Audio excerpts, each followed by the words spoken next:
আপনি বলেছেন ও মানব রচিত আইন দ্বারা যারা শাসন করে তারা মুসলিমদের সরাই আমির হতে পারে না। আমি এটা বলছি, এবার বলছি না মানব রচিত আইন রচনা করে যারা বলছে আল্লাহর বিধানকে যারা পরিবর্তন করে, কথাগুলো পরিবর্তন হচ্ছে মনে হয় কিছুটা উল্টাপাল্টা হয়েছে। আগে শুনেন, কারা মুসলিমদের ইমাম হতে পারে না? যে ব্যক্তি কাফের সে মুসলিমদের ইমাম হতে পারবে। কথা বলছেন কিনা? আর কাফের হওয়ার জন্য কিছু নীতিমালা আছে। আপনি সংক্ষিপ্ত কথাকে বিস্তারিত কথা নিয়ে যাবেন না।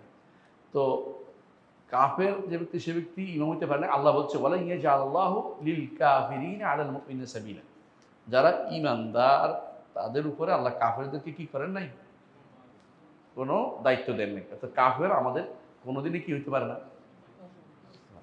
এখন আমি বলতেছি, খেয়াল করেন, যেই ব্যক্তি মনে করবে আল্লাহর বিধান এখন চলবে না সে কি? যে ব্যক্তি বলবে আল্লাহর বিধান এবং জাগতিক বিধান কি সমান, সে ব্যক্তি কি? কাফের। যে ব্যক্তি মনে করবে যে আল্লাহর বিধানের থেকে অন্য বিধান উত্তম, সে ব্যক্তি কি? কাফের। যে ব্যক্তি পরিবর্তন করে দিবে সে ব্যক্তিও কাফের। কথা বুঝছেন তো? এবং যে ব্যক্তি এই জায়গায় অন্য কিছু প্রতিস্থাপন, সেও কাফের। এটা তো নীতি। এরা আমাদের কি হইতে পারবে না? শাসক হতে পারবে। যারা মনে করে যে বর্তমানে ইসলামী বিধান দিয়ে চলবে না, ইসলাম শরিয়া চলবে না, এখন গণতন্ত্র সমাজতন্ত্র চালাতে হবে, তারাও কাফের। এটা হচ্ছে আম নীতি। কথা বলছেন কিনা? ব্যক্তিগতভাবে অমুককে আমি কাফের বলি না, এটা লোক ওটা লাগাই দিবেন না যে আমি তো এটা, আমি তো আম কথাই বলছি, ব্যাপক কথা বলছি। কিন্তু কেউ কাফের হয় না কোনো কারণ থাকতে পারে কাউকে, কিন্তু সে কাফের তো হয়ে গেছে, হয়তো আমি বলতে পারিনি, এমনও হইতে পারে। আবার আমি যখন কাফের বলতে হবে, ব্যক্তিকে নির্ধারিত করে কাউকে কাফের বলবো, তখন আমাকে দিতে হবে, ডকুমেন্টটা দিতে হবে যে কেন বলছে, এবং তাকে এটার দ্বিতীয় কাজ করতে হবে যে ডকুমেন্টে তার বাধা আছে কিনা দেখতে হবে। তবে আমাদের দেশের জায়গাতে আমি অনেককেই বাধা পাই না। যে বাধাগুলি আছে 6টা, তাই না? কি কি? না জানা, 2 নম্বর হচ্ছে বলে ফেলছে, 3 নম্বর হচ্ছে জোর করে কেউ তারা করাইছে, 4 নম্বর হচ্ছে সে অন্ধ অনুসরণ করে করছে, 5 নম্বর হচ্ছে সে তাউইল করে করছে, মানে অপব্যাখ্যা করে করছে, 7 নম্বর অপারগ করতে পারে না বলে করছে। তারা বলুক, এটা যারা এটা করতেছে এখন কুফরি শিরকে লিপ্ত, তারা নিজেরাই বলুক যে আমরা এই বিপদে আছি। আমরা বলতে আলহামদুলিল্লাহ আপনার একটা ওজোর আছে। আপনি তারা বলার আগেই তার জন্য ওজোর খুঁজতেছেন।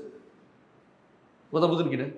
সে আল্লাহর বিধানের বিরুদ্ধে সারাদিন বলতেছে আপনার না না ওজোর আছে, তাহলে পৃথিবীতে কেউ কাফের নেই। বুঝেন?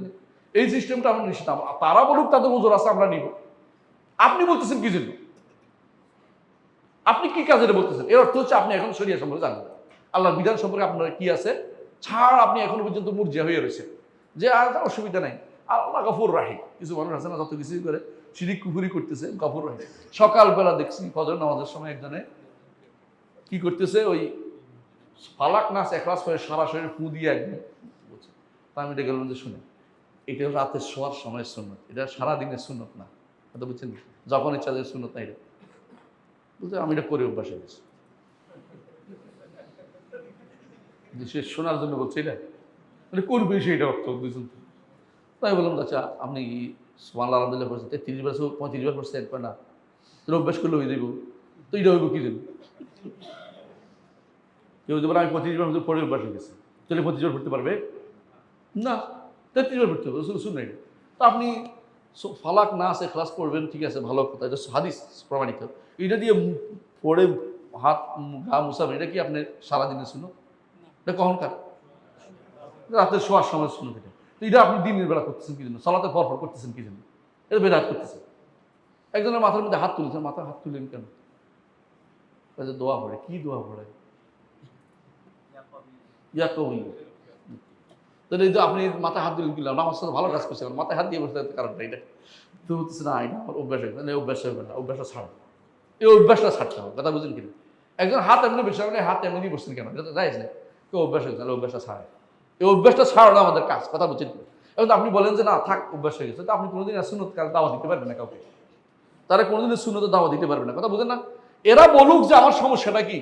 যারা আল্লাহর বিধানের বিরুদ্ধে চলতেছে, বিভিন্ন রকমের তন্ত্র মন্ত্র আইনে দেশ চালাচ্ছে, ওরা নিজেরাই বলুক আমাদের এই সমস্যা আছে, আমরা মেনে নেবো বাবার সমস্যা আছে, কারণ আল্লাহর উপর ছেড়ে দিব চাচ্ছে না। কিন্তু সারা এরহম আর আল্লাহ, তাদের গোপন কথা ইসলামের কথাই এটা যে সারায়ের গোপন কথা আল্লাহর বুঝিয়ে দিব। প্রকাশ্যে আমাকে বলছে যে আমার ওজোর আছে, আমার এই সমস্যা মেনে নিব, কিন্তু প্রকাশ্যে বলতেছে আমরা শরিয়া মানি না, তারপর আপনি বলেন যে তার ওজোর আছে। আপনি কত বড় জালেম! আপনি জুলুম কার উপর করছেন? আল্লাহ শরীয়তের উপর জুলুম করতেছেন, আল্লাহর বিধানের বিরুদ্ধে জুলুম করতেছেন। আপনার দ্বারা ইসলামের উপকার কোনদিন হবে? আপনি নিজেও চলেন না, আরেকজনকে চলতে দেন নাই, এটা তো করতে পারেন না। কিন্তু আমরা কাউকে নির্ধারণ করে তাকফীর করি নাই। কথা বলছেন তো? আমরা এমনি বলছি কেউ যদি কাফের হয়, আল্লাহ শরীয়তের বিরুদ্ধে হয়, এটা হলো ব্যাপক কথা। সে আমাদের আমির না, সে আমাদের শাসক না, সে আমাদের বয়াত পেতে পারে না। কথা বলছেন কিনা? এটা সত্য কথা, বায়াত পাবে না সে। বায়াত চায়ও না, পায়ও না। ওরা চায়ও না, কারণ বিশ্বাসী না বায়াতে। ওরা বায়াতে বিশ্বাসী নাকি? ওরা গণতন্ত্রের বিশ্বাসী ছিল। গাছ ধরে মাইট ইজ রাইট, ওদের যার মূল লুকতা। আল্লাহ মাফ করুক।